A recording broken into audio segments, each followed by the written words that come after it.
Valley Club, the Spotlight raids are here. Scopely said it should be bringing more rewards, but is that really the case? The old man Logan meta era has begun. He's a problem everywhere. What are the best solutions for dealing with him? And week 1 of the new season of the Cosmic Crucible is in the books. The trophies are all screwed up, but are the new rules better or worse than last season? We're discussing these things, the new war rules, and more in this week's edition of your Marvel Strike Force Weekly News Update. This week, I am joined by my brother all the way from the Great White North, DorkyDad. And if you guys are ready for it, then DorkyDad, let him know what to do. Let's go smash it. Oh yeah, welcome back to the ValleyFlyin channel. I am ValleyFlyin, this is DorkyDad, and this is your Marvel Strike Force Weekly News Update. We do this every single week, keep you up to date on everything that has happened in Marvel Strike Force and everything that is upcoming in Marvel Strike Force. And if you haven't done so already, hit that subscribe button for more great Marvel Strike Force content, at least 5 videos per week, all about Marvel Strike Force, helping you out in various different ways. But it has been a while, brother Dorky. How have you been? How have you been enjoying your time in Marvel Strike Force? It's been a very, very, very eventful week in Marvel Strike Force for me personally, and I guess for everybody. There's just a lot going on. Lot. Yeah. Yeah. We're going to talk about all of it. Old Man Logan. We're going to talk about Cosmic Crucible. But let's start with these new Spotlight raids, which is kind of on the mind of everybody else. So, interesting thing here. Interesting choice by Scopely to release these raids without Alpha Flight, which means that the max that an alliance could do is 50%. Do you think it's better that they release this right now, or should they have waited till that full Alpha Flight is released? I know there's something with the rewards that we're going to talk about, but just from an optics perspective, do you think they should have waited, or they should have released it as they did right now? I see there's so much that goes on here, right? Yeah. I see what they're going for by releasing it early, because after playtesting, I can tell you, like, a baby Alpha Flight at like 3 stars, probably not gonna get you through difficulty 2. So they're trying to get you prepared, letting you see the difficulty, letting you gauge it, let the envoys put videos out showing Alpha Flight. I get all that. It feels super horrible that there is now 15 nodes for 8 people per team, right? So It feels like there's nothing to do here. The rewards, because we're gated at 50%, feel off. Yeah. And with them removing that 4th team out of nowhere, like they got feedback, they just randomly removed it and they didn't add anything else in. It's like, it feels like they did the stupidest, laziest solution to a minute problem, which has led to exasperating people being like, there's nothing to do here, right? Yeah.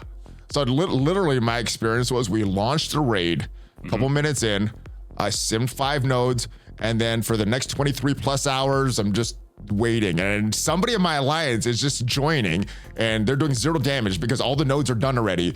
It feels bad, but from the rewards perspective, I think it is better rewards. We're going to get into that in a little bit, but I do want to come back to this 3 strike teams. I initially thought, oh, this is a good change. They made this change. Now alliance leaders have to do less micromanaging, 3 strike teams for one, 4 strike teams for another. But is this a bad thing that they changed it? Should they have left it at 4? I mean, they could leave it at 3 because that's traditionally what they've done, but they need to copy paste one of the lanes and just throw it in the raid as well. If you're going to take away 3 lanes total from the alliance's capability in war, then you need to add those 3 lanes to the other teams. You can't just erase that much content from 24 people's gameplay. So they should have kept it at 3 teams, but redesigned this whole raid to let another player enter this and just make it so more people can enter this and more people can do more nodes. Yeah, like copy that middle lane that's in between them there and then paste it somewhere else on the map as well. I don't think this would be a problem, but do you think that would be a problem with completing the 50% completion, 60% completion if they added a node, or could they have just designed it so that it would be fine? Well, if they're adding more nodes, then that just increases the percentage that's needed, right? So it shouldn't be a difference. So the percentage they made the same, but you got to do more total nodes. Yes, which is good because, like you said, most people went in. My baby account with the 800K Spider Society was able to sim these nodes. Okay, yeah. So it's not a problem for people to get these done. I think some alliances, if you had 9 people online when this went launch and they were trigger happy with that sim button, you could have been done this raid within 2 minutes. And then everybody else is just joining. But it is important, guys. Make sure you join a raid team because you will get rewards even if you do 0 damage. Yeah, so if we go, and the good thing is, like, all these people that joined a little later, 0 damage, you're still going to get all the rewards as long as you join. There is a little thing here that if you didn't join, you say it does not qualify for the rewards. But what I do like about these rewards, not only are they increasing some of the stuff that we're getting, the raid credits, things like that, but everything is exactly the same. So these Spotlight Raid Orb fragments, these Crimson Gear Orb fragments, all the valuable stuff is exactly the same for rank 1 and rank 24. There's a little difference in these raid credits, but I think that is fine. Let's get to these rewards though, DorkyDad, because that's, I think, the big thing is here. Now, initially, what they say here, these raid rewards are getting increased. And if we look at a lot of what is changing here, they are getting increased, going from about 7,000 per day in the incursion raids to a lot more in these incursion raids, a lot more raid credits that we're getting for this stuff. So that is good. They're changing about some of this stuff as well. So I guess my question, Dorky, right now, is it better to have this incomplete raid now and getting more rewards for that, or should we have waited for the complete team and get these better optics that we talked about? So I guess, does the rewards cancel out the bad optics of, you know, not being able to play a lot of content right now in these spotlight raids? So what I'll say is adding 30,000 raid credits to the incursion rewards, it completely nullifies any need for teal uniques, because teal uniques are now in the rates where they cost 5,000 for 4 pieces. If you're getting 30,000 a day from doing incursion 2, like, your teal unique situation solved. That's great for mid-game players, great for new players. Gonna have a lot more gear tier 18 people running around now, right? That's good. That's good. There seems to be some debate as to what's going on with the T4s. And at the end of the day, it's all going to come down to the life cycle of the new spotlight raids. Are they here for a month? If so, then it's garbage. Are they here for 2 months? Well, it's a little bit better. If they're here for 6 months, and it's like, okay, this was stupid the way you rolled it out. It's kind of like the equivalent of you bought a new house, but you broke the door frame on the way in, right? Like, it's all shiny and new. We want to get to it. We want to enjoy that house, but there's this huge blemish as soon as we walk through the door. But and that's all people are noticing. They don't notice a new house. They don't notice, oh, there's a blemish. What is wrong with this new house? Exactly. So if the life cycle of this raid is really long, then we're going to forget about this. We're going to be happy that at the end of the day, we're getting a lot more T4s. But until then, we're not going to be happy. Yeah, it looks like right now we're losing some T4s. There was a post on Reddit, and neither of us verified the math. It seems correct on first glance, but what this person says is between the incursion raids, the boss notes, and the season rewards, averaging about 36 T4s per day in this alliance, doing the highest level of the incursion raids. With a new system, no T4s from the incursion raids, 25 T4s per day in the base difficulty, which means if you look at all this math, in total from the base difficulty, instead of 36 T4s per day, averaging about 27, a little more than 27 per day at the base difficulty, a little more than 32 at difficulty 1, and then difficulty 2 is when you're starting getting more at 37 per day. So basically, if you are in these season ranking rewards, Alliance 250 to 500, based on his math, you're losing T4s until you hit difficulty 2. Top 101 to 250 is losing T4s no matter what. Top 100 is losing T4s, and outside the top 500, you're getting more T4s if you make it to difficulty 2. Based on this math, is this a bad thing when looking at this long term? I know short term this feels bad, but is this really a bad thing when looking at this from a long term perspective, Dorky? Well, it really depends on where you are in the game. So difficulty 2 is not going to be a joke. It's going to be very, very tough, even for Spider Society. Like, you're not going to be able to get through it, I don't think, anyway, with a 1 million Spider Society. You're looking at needing like gear tier 17 probably on them to get through that, just so that you are then breaking even, right, at the 37.25. So this is actually, I think, long term, it is going to suck for a couple people until we get those Alpha Flight. And as soon as we have the full Alpha Flight team, well, then it's immediately better. So what Scopely should do, instead of relying on these like first time rewards kind of helping balance it out, what they should do instead is they should keep the raid season rewards, not just for this current season, but also for the next season, right? So that's 2 weeks of the regular season rewards that we would get. And that's going to kind of cover the difference until we get that Alpha Flight team, or at least parts of the Alpha Flight team, and until people are able to build up their Spider Society high enough to make sure that everyone's hitting that 40% daily. That makes sense, because they are going to keep 1 week or one season, which is 2 weeks. If they keep 4 weeks, based on how they're releasing characters, we should have the full Alpha Flight team in the game at that point. I'm guessing by the end of June, we get the full Alpha Flight, and then this is the moot point. But until then, I like your solution. That seems like a very easy solution. That's way simpler than what I was thinking. Just give us a season rewards for 2 seasons. We're getting all these extra T4s, and that makes us whole. I think that's a very simple, quick solution. I like that. And moving on, Dorky, let's talk about these Spotlight raids. The big thing that we're getting from these orbs. I was wondering how many orbs we're getting per day for this. It's pretty generous. It looks like based on these ranking rewards, at least 2 per day, which means 10 Void Knight shards per day at the minimum. The rest of these character shards, I think they're good. These are all farmable characters, but this is better than we've gotten before. They're more recent farmable characters instead of those outdated Greek orbs. And one more thing before I continue with this, make sure you open all these Greek orbs. These are going away. They're not going to be removed right away, but open them right away just so you don't forget later on. What are your thoughts on this Spotlight raid orb, Dorky? Is this more Void Knight shards than you were expecting? I don't know. Actually, I didn't know what I was expecting for Void Knight shards. I think it's a healthy amount. It's less than you would get if it was in the Blitz store, but it's about equal to or more than you would get if it was on a campaign node. Normally averaging about 10 shards per day on the people you farm on the campaign node. So I think it's a very healthy amount. It's not good, not bad. It's okay. The other shards, like you said, these characters are farmable. Even on my baby account, I farmed all these guys up to 7 stars. Like, I will literally only get Ultimus shards from these orbs, even on the baby account, which is okay because again, the baby account has your Extreme X-Man, your Superior 6 already maxed out. Well, I guess Nightcrawler's 100 shards off, but I have all the credits to do that. Still, that's pretty impressive. Even without the night, that's impressive. Yeah, I mean, they put them in a lot of events. The Superior 6 is put in a lot of events for shards. But so just like, this is not for me. This is for newer players. But your new account, you already have them, so this is good. I guess if it's even newer than your newer account, I guess this is good. Yeah. So what I would say is, again, just like the T4 situation, just like the success of the Spotlight raids, it depends on the life cycle of this orb. How often do they refresh this orb? Like in a few months from now, will they go ahead, will they do the right thing and go in here and replace these characters with whatever the teams that came after the Extreme and Superior 6s? What was that, Cabal or whatever the I think we gotta have Cabal and out of time. I think they delayed them because of out of Old Man Logan, so we're a little weird with the schedule right now because of a legendary. Exactly. So maybe like 3 or 4 months from now, they replace these Superior 6 Extreme characters with those guys.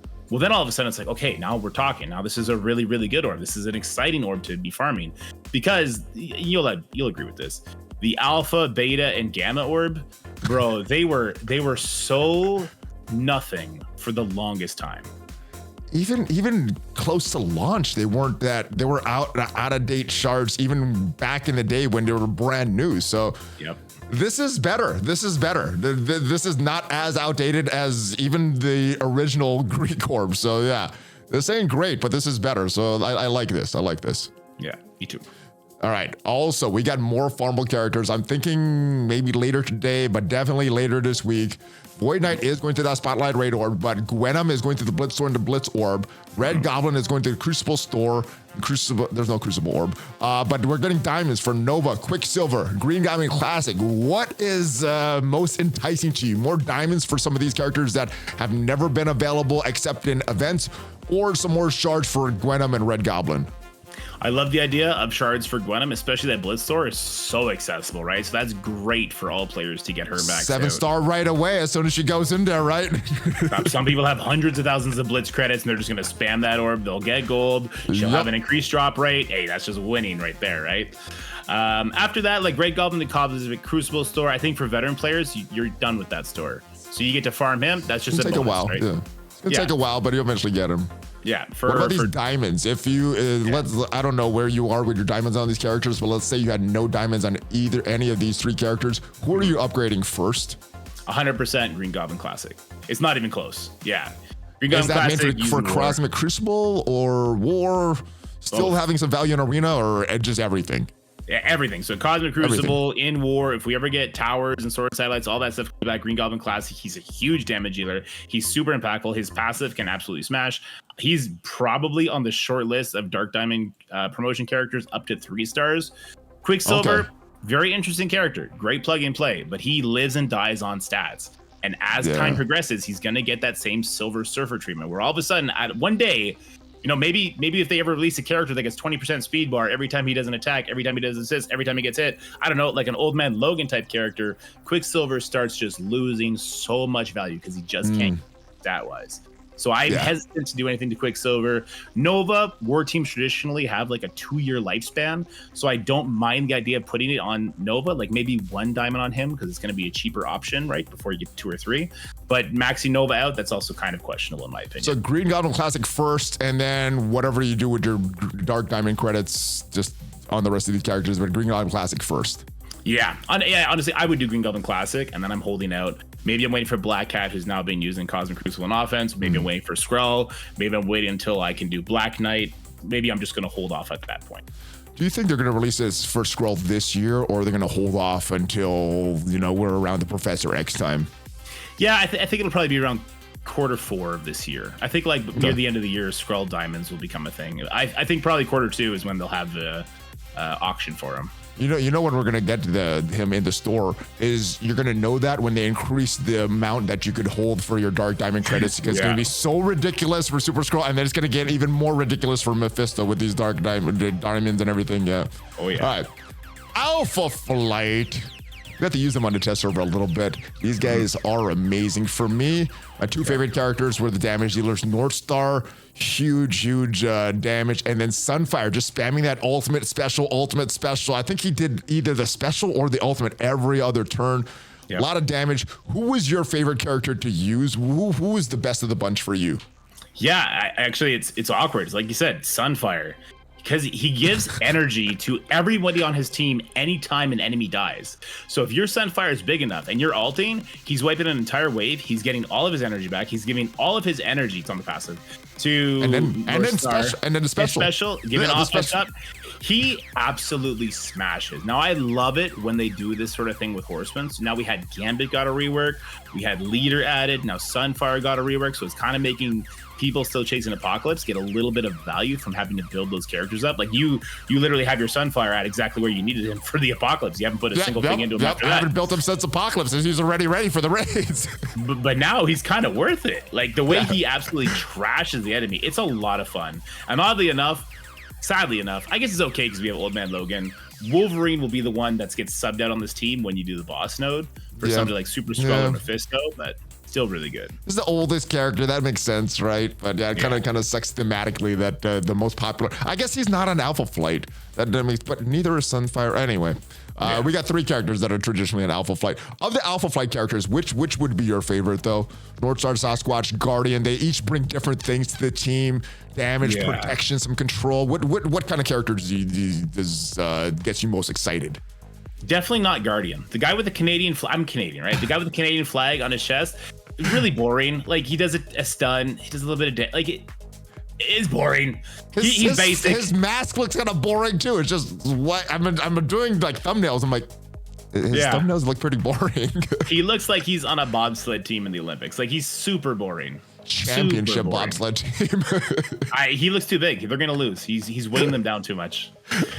Don't you want to wait on a bobsled? Because it's great. Anyway, let's move on to the rest of the characters. Northstar is fun because his ultimate is flipping stuff, and it feels like he should be super impactful. His passive is why you need this team for the boss node when it's doing the Cabal effect, right? They cannot gain speed bar as part of his passive. I'm not sure what level it unlocked. One of these levels there. Yeah, one of those levels. But I didn't find the damage nearly as impactful. Mind you, I had the 7 red, 7 yellow Sunfire and a 5 yellow, 5 red Northstar, so maybe that's going to change. But Sasquatch to me was so fun. So Sasquatch with his ult giving trauma to enemies and his special. I like this. I like this barrier removal. That was pretty helpful for me. That was great too. Look at level 3. Reduce speed bar of primary target on the special. Reduce speed bar of primary target by 100%. It's the biggest rewind we have in the game. It's absolutely insane. And with Sunfire giving him energy every time an enemy dies, he's able to spam it on a lot of enemies. I thought he was super fun. I think he looks super goofy, but I had a lot of fun using him. I was always excited when his turn popped up. Yeah, I think he's a fun character. I think that made a big impact. I don't think I noticed that impact at all, now that you mention it, but I think he did make a big impact on that team. I think this is going to be a fun team. Hopefully they're also, hopefully we have some value on more defense, or we maybe could use a more offense or something like that. But yeah, these guys are going to be very fun in the raids. I'm looking forward to using them in the raids. Let's talk about this new season of Cosmic Crucible. Man, new rules. We got some new bonuses. We got some new problems to face. What were your problematic new rooms? I think this combo of 4, 5, and 6 were the most tricky for me. What were some of the problems that you faced this season or this week in Cosmic Crucible of the new season? Yeah, the biggest problem I faced so far is that I would put teams on defense. That seemed to be the biggest problem. So yesterday, I faced like the biggest turtle I've ever faced. Okay. Mephisto was on defense, Skrull was on defense, Holy crap. was on defense, there's a giant old man Logan team on defense, everything was on defense. Yeah. And I crushed it because I had enough offense. And then I don't know why I ended up putting Hive Mind Skrull on defense. I don't even know when I did it. And then I went in today and I didn't have enough counters. So it feels like if you're full offense, you're not going to struggle here today in this Crucible, unless, of course, they have Mephisto and you don't. But if all of us is even, they don't have Mephisto, you don't have Mephisto, full offense, you're going to be fine. And that's because teams like Secret Defenders are finding so much value on the offense where they're able to take out the Spider Society without any issue. They're able to go in on stage 5 and mess with teams like the Superior 6 by taking those revives off. There seems to be a lot of value that was transferred to them. I don't even know why, but they just are flexing so much better now than they used to. Yeah, it's probably Black Cat not having the revive onces and everything like that. I think that's great. And then she's always been a problem with all the death proofs. Unless you have a way to remove those early on, she's very, very annoying in the fight. And DorkyDad, I was using Old Man Logan on offense this whole week. I actually screwed up on my first day. I had my defense from the previous season. That was actually the only one I won. When I switched to defense and did what I thought was ideal for this, I'll end up losing both days. But Old Man Logan, I did save him for offense. Do you think he's going to be better on offense or defense once we get this full Old Man Logan to 6 stars, 7 stars running around the wild?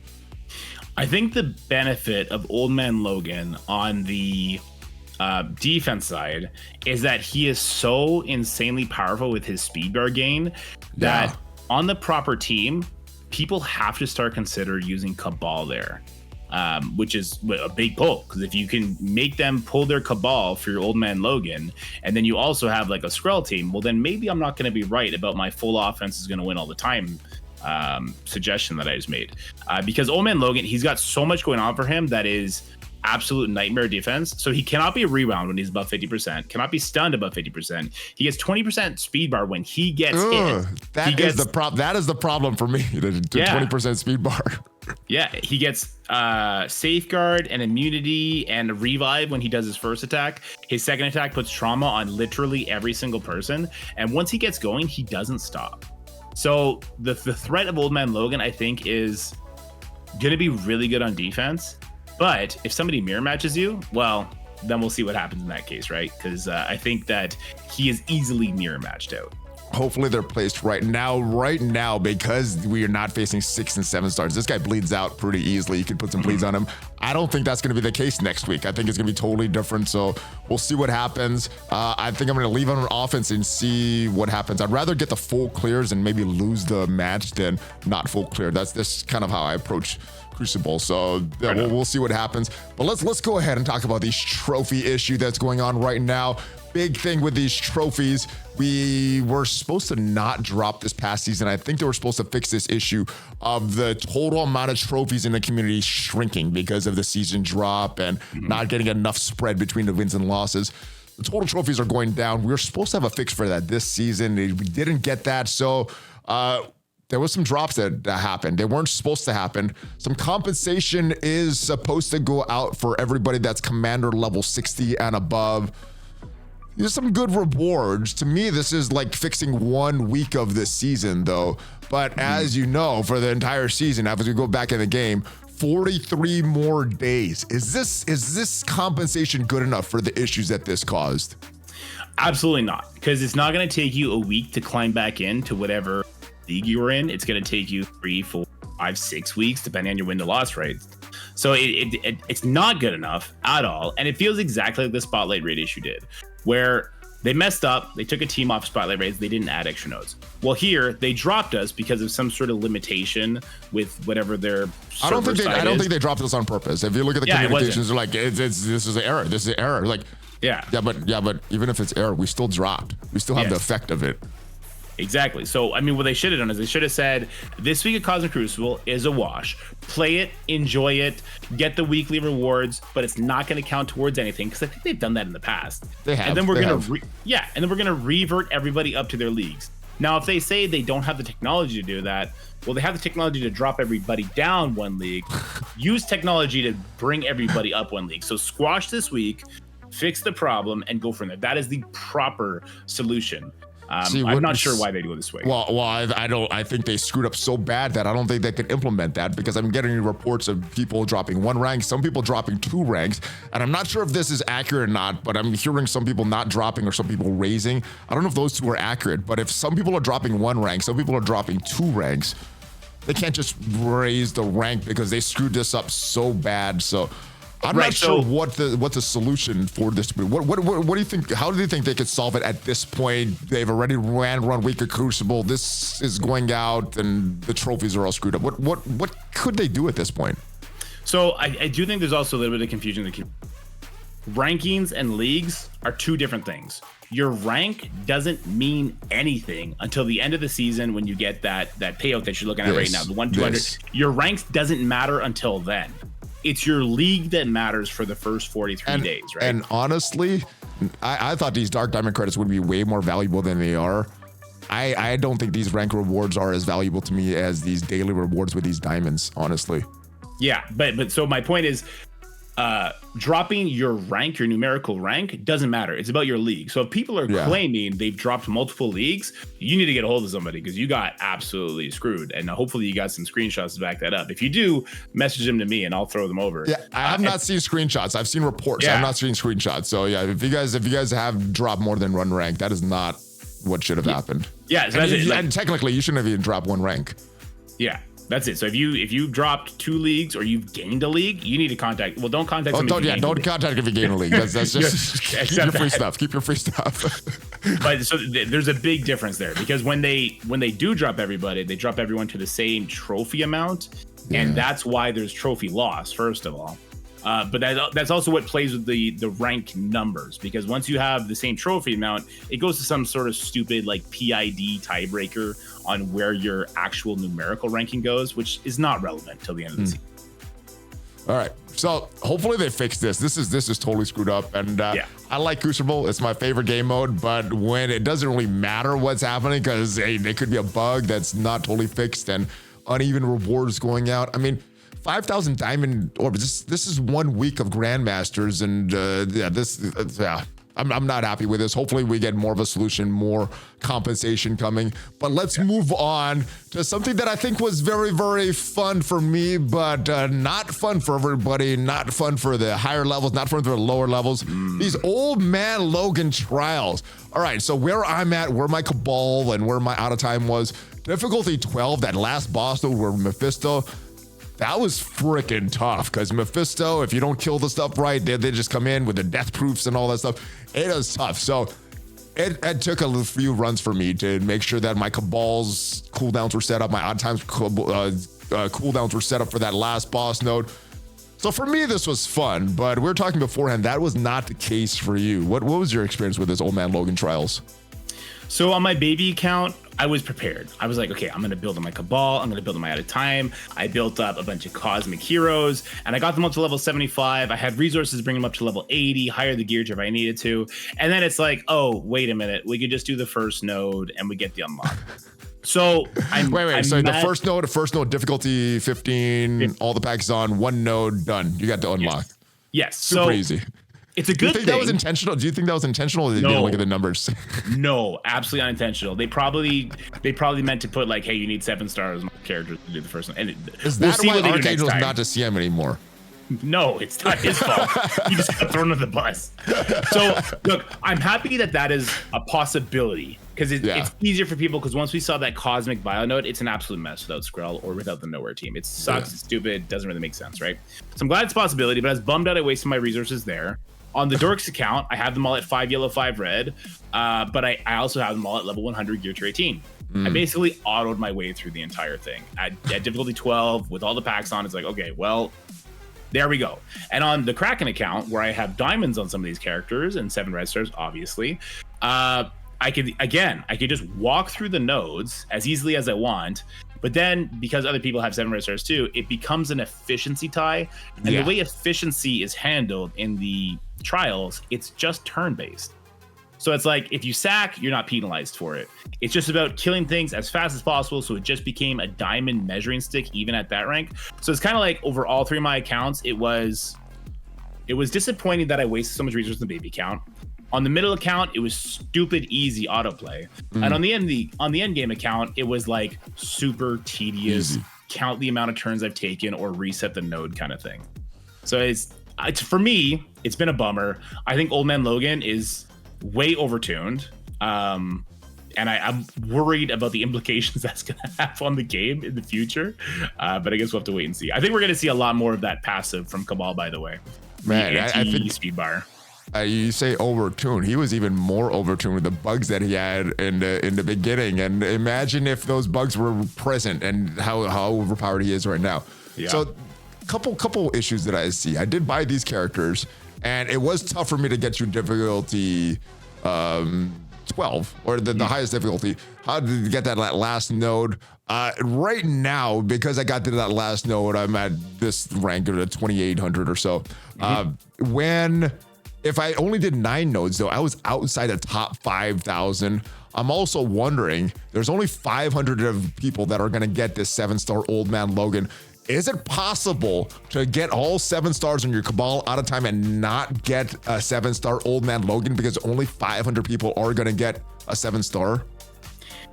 I think I'm hearing that some 6-star people are sitting at around like the 440 mark right now. Okay, that's good. That's good. Yeah, so as it stands, if the people with 7 stars did difficulty 15, it looks like they're guaranteed to get the 7-star Logan still. But the event's not over. They're obviously going to be pumping out more offers. Oh, there's still 4 more days to people to buy stuff and grind higher. So I wouldn't be surprised if we start getting really close to that number of 500 people having 7 stars on both of those teams. All right, 4 more days. We'll see how it ends up. What do you think of the fact that somebody may have bought these Cabal out of time, bought the offers?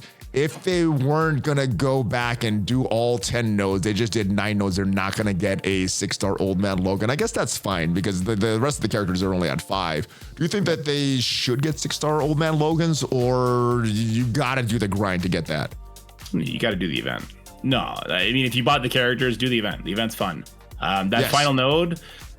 Okay, let me give you a little spoiler for a video I'll put out later today. The toughness makes it fun for me, for me personally.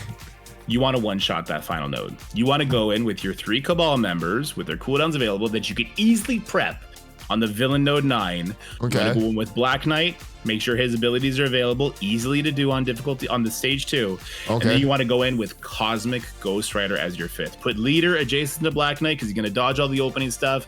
And once you get to that final wave, Mephisto drops in when there's only 3 people left. Make sure it's not Green Goblin. Make sure it's not Nova. And then when Mephisto drops in, Cabal is uniquely equipped to absolutely murder him before he gets to do a turn.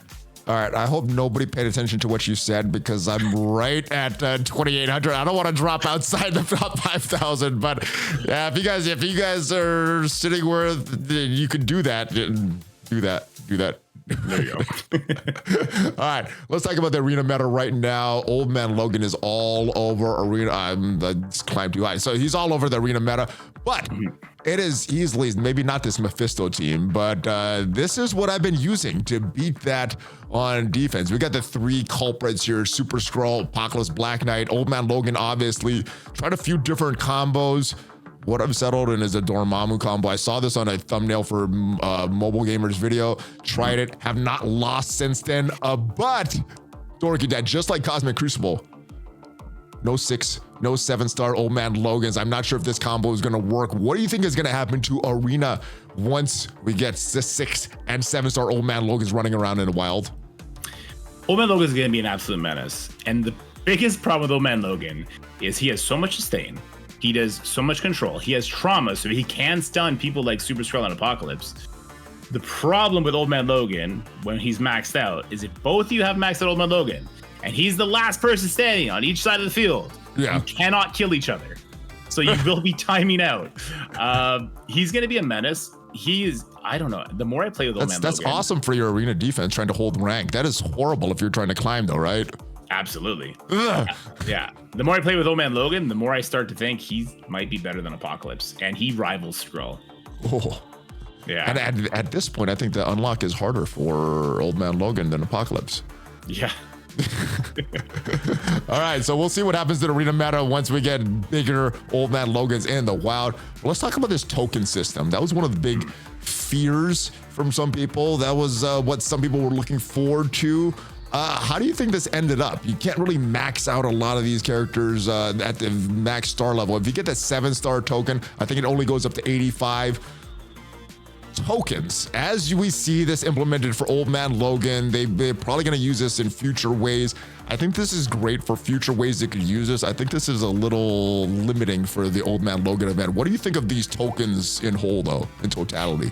Yeah, I don't like it for the Old Man Logan, because once you unlocked Old Man Logan, everybody wanted to build him up. Like you said, great in Crucible, great in War, amazing in War, obviously, and really good in Arena. So that token that people are going to get, that's going to like, hey, it's going to level him up. And it's no, it's not, because we already did it, and it doesn't refund anything. So if they want to do tokens... Well, we don't have to do 65 ranks, so that saves that like 1 million gold and like 2 or 3 training mats, but when the high levels are not there.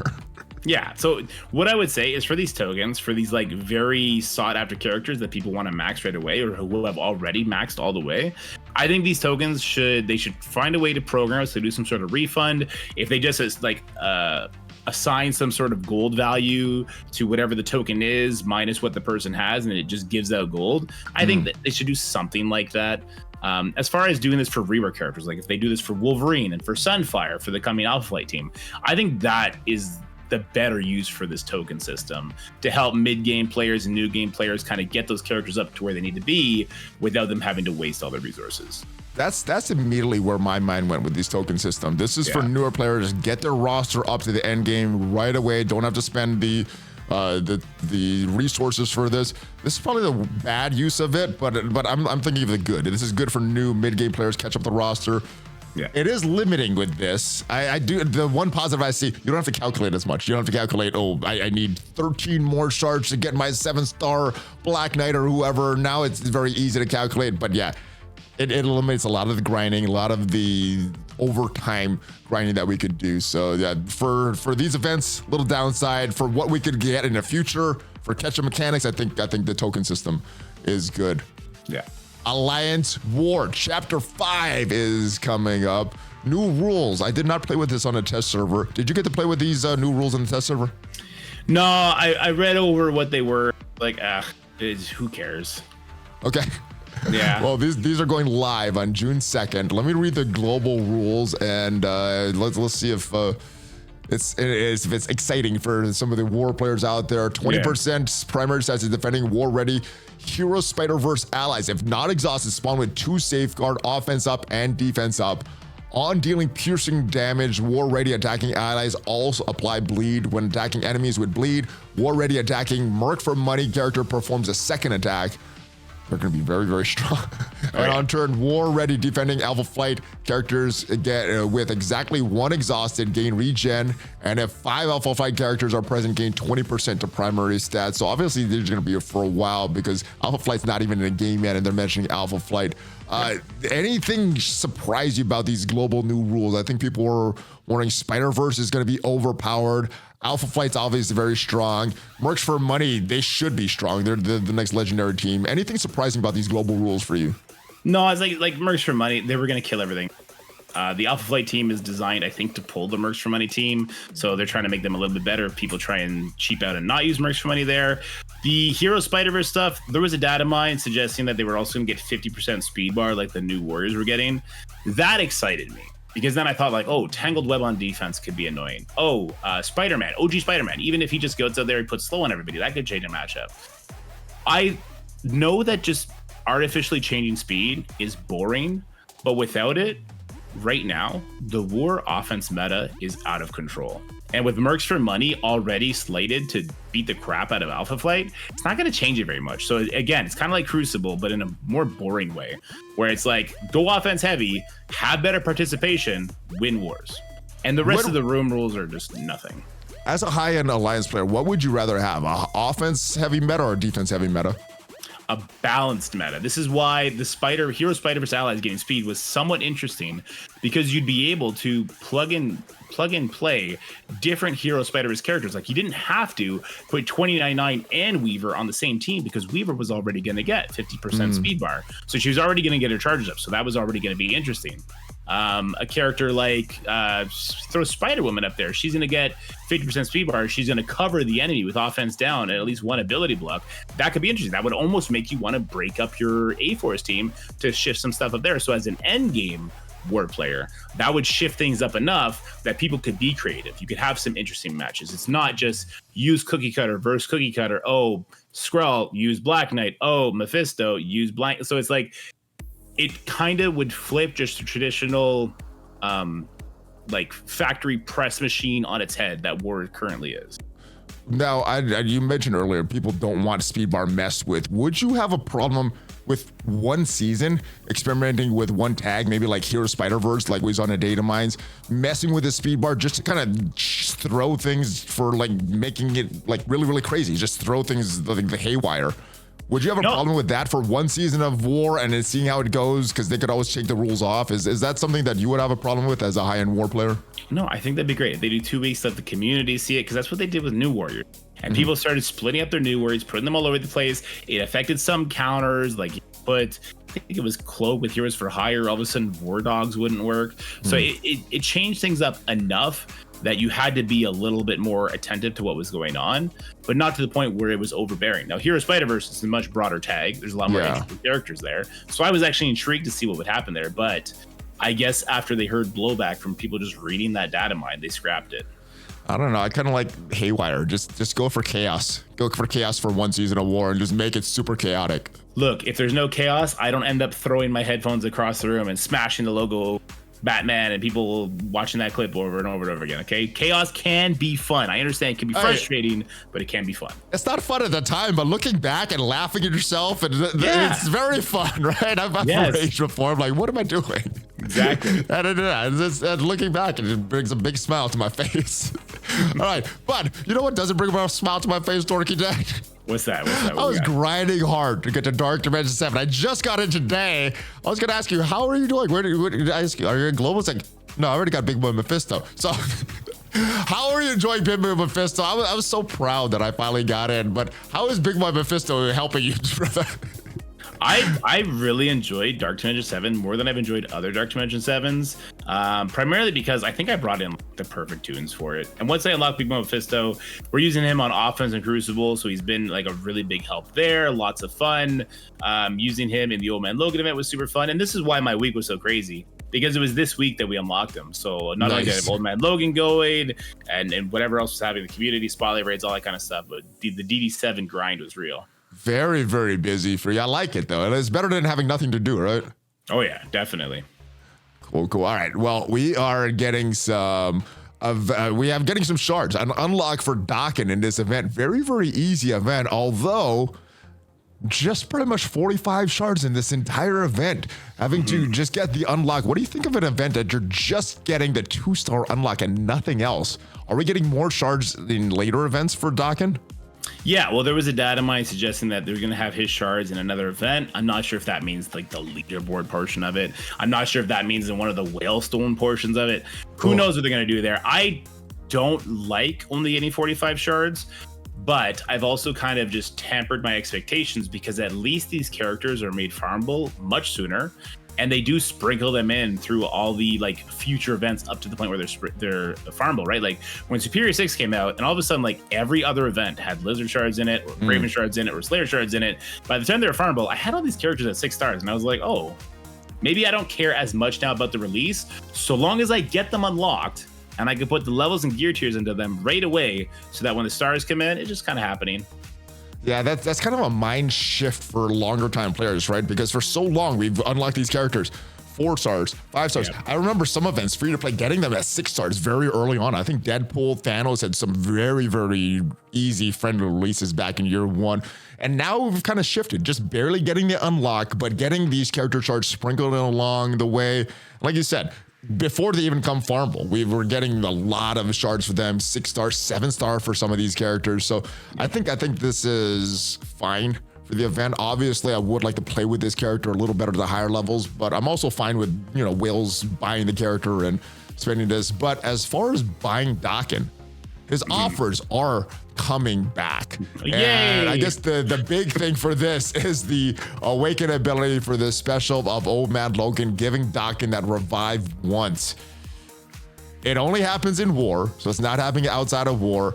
Is this worth it to go crazy on Daken? Because I think Daken is probably the next most valuable member on the team after Old Man Logan. I've even seen like low-level Dakens in arena defense, and I'm like, oh, this guy's gonna be a problem once he's fully built up.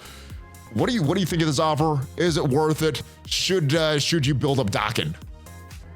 Yes, you should build up Daken. Is it worth it? Unless you are hyper competitive in war, 90% of the time in war, it's just gonna come down to your Old Man Logan. Put further investment into your Old Man Logan, whether it be 5, whether it be making sure he's one of your first Crimson gears, whatever you need to do to make Old Man Logan better. That's who's going to do the most lifting on your team. I don't think like cracking out on Daken is going to be necessary for most people. And again, in Cosmic Crucible, in an arena, like you're going to have other options, and just having Old Man Logan with whatever other 4 rejects is going to be great because that character's broken. Do you think he has any value on the team outside of war? Like you mentioned, Cosmic Crucible. I had some problems today in arena on him. Didn't lose, but it still was. I was like, man, when this character gets built up, it's gonna be way more challenging to get this to beat this guy. Do you see any value right now for this character outside of his team, outside of war? Anything? Oh, definitely, because his passive, when you have that T forward like you do here, he's gonna gain 60% speed bar, I think it is, when an enemy has stealth. Yeah. And so certain characters like Noir, 2099, Super Skrull, those characters that get stealth super early, well, he's gonna pop off, and his damage is really, really good. So it's not that he's not really, really good. It's just that he's always going to be in the shadow of Old Man Logan, who's going to do 90% of the lifting anyway. But to your point, in arena, there's interesting there, but you didn't lose. Other people, there's other characters that can come in there and do something similar that he does without using stealth, right? So if you see a Daken, don't bring in Skrull. Yeah, right? I didn't lose, but I think it was a 3-star or a 4-star that I was facing. Yeah, if this guy gets some diamonds on him, he could be very, very problematic. Is what my fear is. Yeah. So the main thing Daken's doing, to my knowledge, he's getting to go, right? He gets the 60% speed bar and he takes a turn, but the biggest, he did a lot of damage on that turn, even at the low star level. So but he's also calling in Old Man Logan, which is giving Old Man Logan 20% speed bar. So what he's doing, he's just kind of allowing that Old Man Logan to be Old Man Logan more again. So you can find other characters that do that. And Old Man Logan's not even built up yet. That this guy could be a problem. We'll see how it goes. I'm not looking forward to Daken and Old Man Logan dominating the arena defense meta. All right, let's talk about this Merc for Money event, though, for the ultimate ability for Old Man Logan, the awaken ability for Old Man Logan. I like this event. First week, like, all right, this is okay. I'm getting some shards. Second week, I'm like, I'm going to core out on Daken and get the unlock and get some stuff. Then I read, oh, you need a 3-star unlock. So just getting him unlocked didn't work. I kind of like this. The gold is good. I think I am going to get the unlock for the Old Man Logan awaken ability once it's finally done. What do you think of something like this? I think this is the first time they've done something like this. Yeah, so according to the math, if you are a super engaged player, and you don't need to buy the characters, but if you're a super engaged player and you're making sure you're doing these blitzes when it happens, you should theoretically get that Old Man Logan awaken ability for free. And we're getting a bunch of gold, so that's good. It's definitely giving like a crap ton more gold to people that are whaling out. So my gold is good.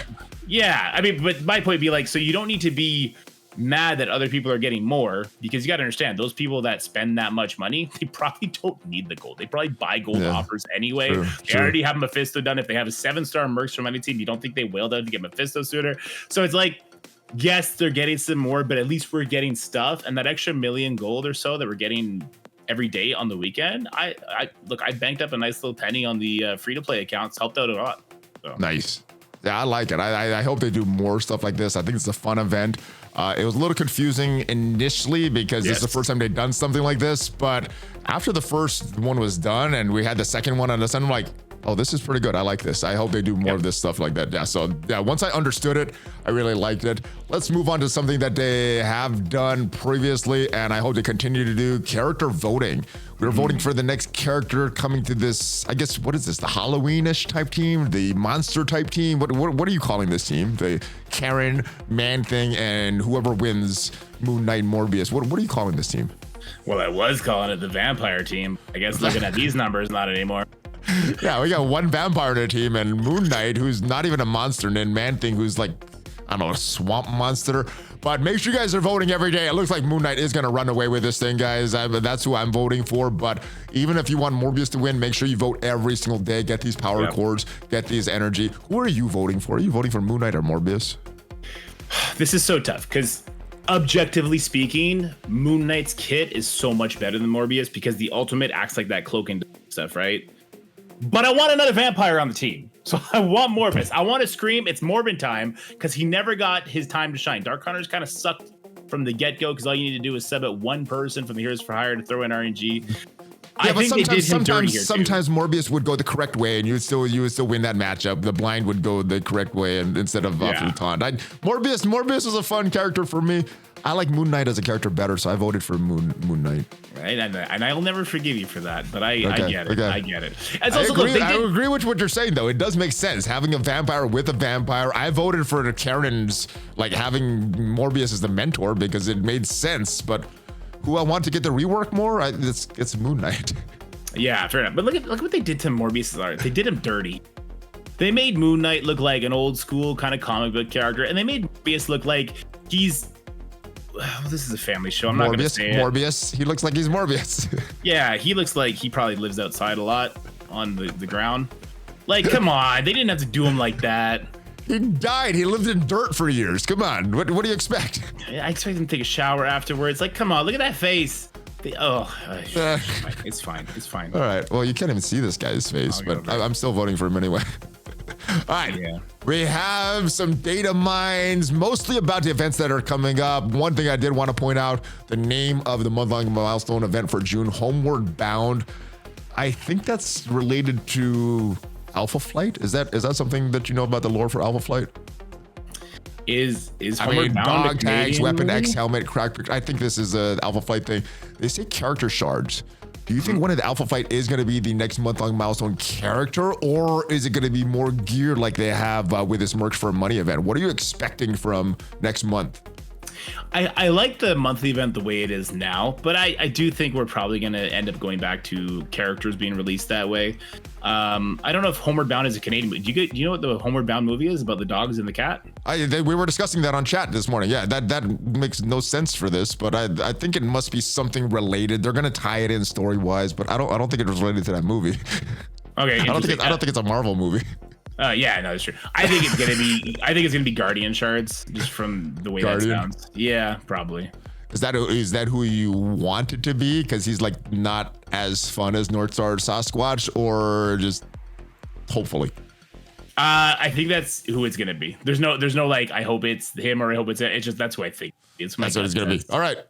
Lots going on this week, Dorky. Lots that has happened. Lots that is coming up. Lots to look forward to. What are you looking forward to the most in this week upcoming in Marvel Strike Force? This week or 3 weeks from now? I'm hoping we get the Alpha Flight team so we can do the damn Spotlight raid. Okay. Well, yeah, I'm looking forward to that as well. Hopefully we got some good events next week. Hopefully get a lot of cool shards, and hopefully you got some value from this video. And if you did, leave it a like. It is free for you. Helps out that YouTube algorithm. I can't even talk. Helps out the channel, all that stuff. Make sure you check out DorkyDad's channel as well. Give him a subscribe. Check him out on Twitch, everything else. And if you want to see what are the best teams right now in Marvel Strike Force, ranked from best to worst, check out the video up there and have a great rest of your day. Are you ready for a fist bump, brother Dorky? Love for it. Let's go. All right, here we go. Hulk fist bump, ValleyFlyin, DorkyDad out. Have a great rest of your day.